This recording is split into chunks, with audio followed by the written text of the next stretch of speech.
I wanted to talk a bit more about the data center issuance and I guess the AI boom in general. What do you guys at PIMCO expect from this sector, not only kind of for 2026, but maybe the next kind of 2, 3, 4 years? So there's going to be a lot of issuance, and it's quite interesting actually, because when you look at the numbers over time, you have the potential for technology to really grow as a sector. Financials is a very large part of the corporate market, 20-25% of outstanding corporate issuance. You have technology having the potential to grow into similar kind of size to financials potentially, depending, a lot of uncertainty, and that's really interesting in terms of a liquid sector, the ability to transact in size. At PIMCO, we over time we're very much involved in financials, banks, in terms of trading for a number of reasons. We think over time there's some excess return there, but it's also reflecting the liquidity, the fact that you can trade in large size. So over time, technology may become similar in terms of its role in the market. Couple of comments. So as bond investors, the upside is getting your money back. If you are an equity investor, the upside is big growth in terms of corporate earnings. So when thinking about AI and capex related investment here, you need to bear that in mind. If you're an equity investor amid all this great uncertainty, you have the potential for really outsized payoffs depending on the scenario. And I think huge amounts of uncertainty about how AI will play out in terms of corporate earnings, in terms of impact on productivity, et cetera, et cetera. But from the bond market point of view, we need to be a bit careful here.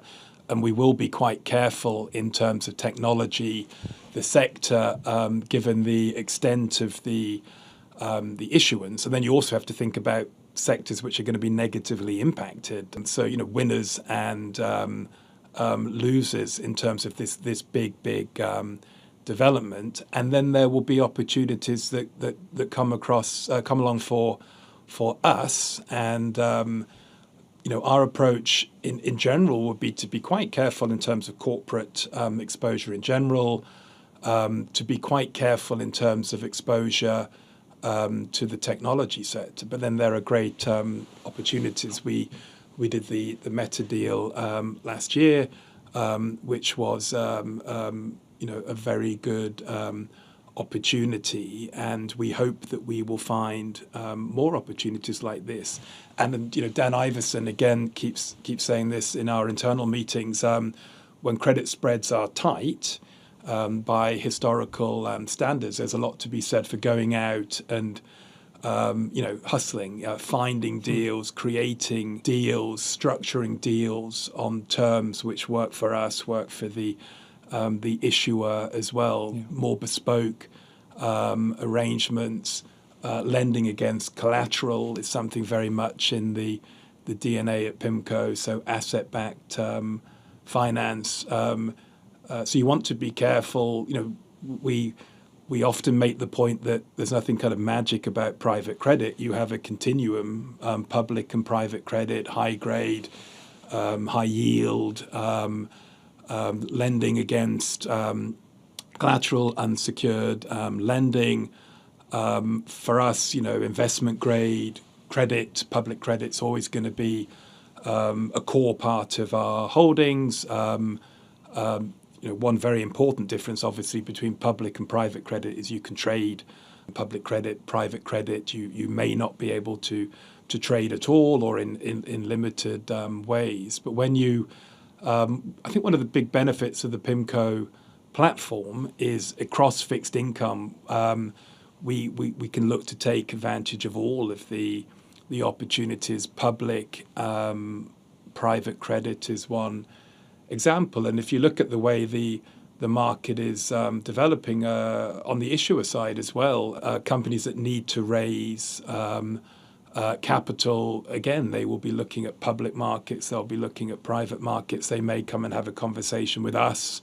What are we interested in in doing. And at a time when you've had multiple years of very strong performance in corporate credit, when you have had some deterioration in terms of underwriting standards, covenants, etc., for us, the option to be able to shape the deals that we want to do, make sure that the collateral is very strong, make sure the covenants are strong. One of the nice things about bond markets is complexity. I mean, if you are on the equity side, a company tends to have one stock. Maybe your American depository receipts, but one stock. Whereas on the fixed income side, a whole plethora of issuers for an institution, and we can benefit from complexity risk premium, liquidity risk premium, and then obviously, and S&P. No secret to an S&P audience, but get the underwriting right, get the credit analysis right, get the compensation for liquidity risk premium right. But then there's going to be, we think, really good opportunities for us in this environment. And again, a nice thing about PIMCO is when we do find these good opportunities, we can be very selective, but we have the ability to do large-sized deals when the opportunity looks right.